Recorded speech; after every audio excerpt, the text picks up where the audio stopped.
nhớ rồi tụi mua nhớ rồi. cái lúc bé nó chơi này giờ Cái lúc bé con xong sao nè. là con bị chơi này giờ Bây giờ sẽ mua cái gì thế à? là bây giờ cái trò chơi cái gì thế giờ Chỉ bao thế à? có bao giờ thì trong xe này sẽ được luôn thế Cứ sợ lên thế mà. đó giờ cái trò nữa nhớ rồi con bị chơi này giờ có chơi chung là có tất tận nó hay rồi giờ có một bị chơi bên nhau giờ tụi đó cái đúng bèo chả này nhở giờ cháu đó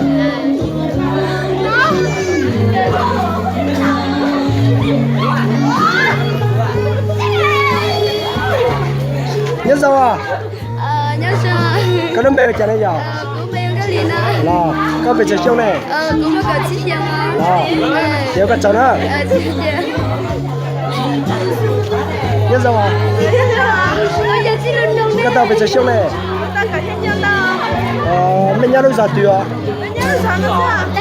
cái lúc giờ hồi đi chào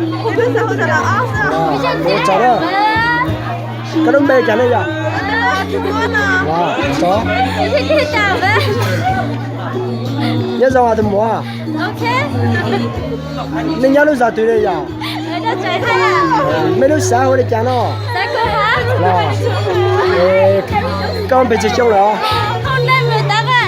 mình có gì chung là các bạn tao sao mình biết gì đấy à tao là nhớ cháu đó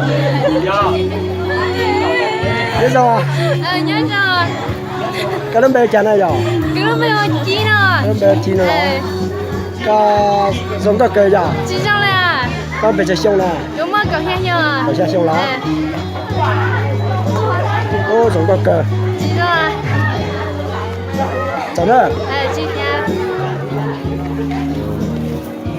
nhớ sao tụi mua nhớ rồi cái đứa bé chả có cái xiết rồi mình nhớ lúc giờ tuổi này bây giờ lúc giờ lỡ nào để trong năm này bỏ là gì thế à có gì cả các bạn xã thì trong năm sẽ được lúc thế à cái gì vậy thế nữa thì các bạn bị chơi chung này rồi nhỉ có mua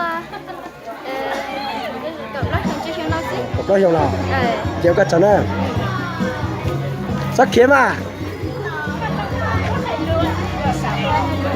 nhớ giờ tụi mua nhớ rồi các bạn bị chơi chung này thân của mình chỉ thì mình lúc giờ nó giờ hồi để chán nó nè mình lúc sáng hồi chán nó nè có lúc bây giờ chán nó nè giờ chán nó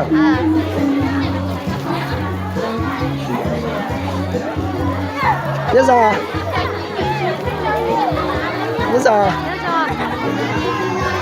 các bạn tao mất gì à các bạn chơi chung là có lúc bây giờ chả lúc bé góc xanh à là các bạn tao sai cái gì à chị tao là cái giàu xá thế mà chị tao là mấy lúc giờ nó muốn bêu chán này rồi lúc bé giờ là on à có cái khay mình gì à thì mấy lúc xa hồi chán nó này sẽ là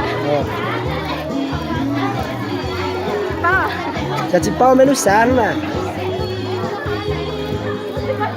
sẽ con ha mấy thổi nó huyền rồi này huyền tan đường à đó kiểu cháu đó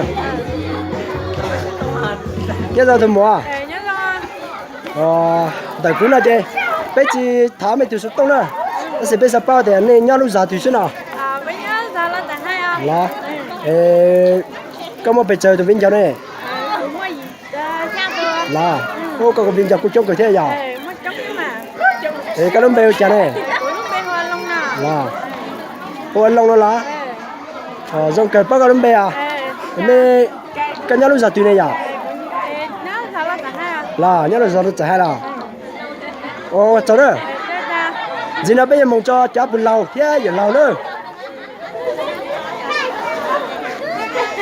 ta xin na bây giờ mùng say ít tuổi luôn ít tuổi rồi có chấp đầu nhiều khó làm chết nó đấy nếu chăm mua là nếu chỉ cả say nè một chân là chân nào có chăm mua nữa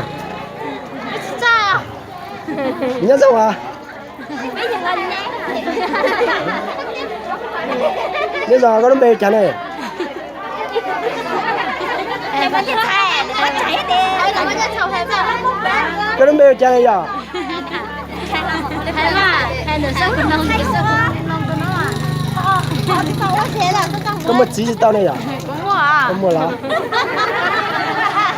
咁么被这都没有啊？ Mua được 啊 à? 对啦，我冇阿杜马就句啊。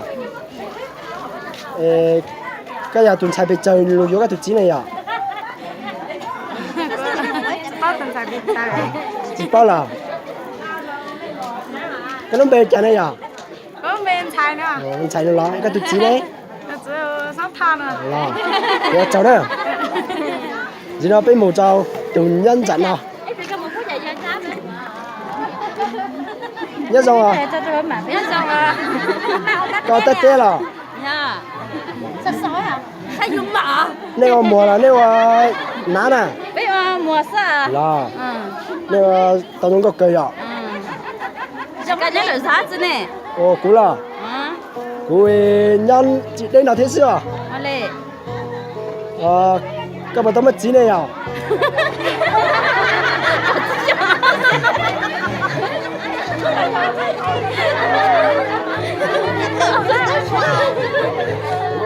嗰啲咩教呢？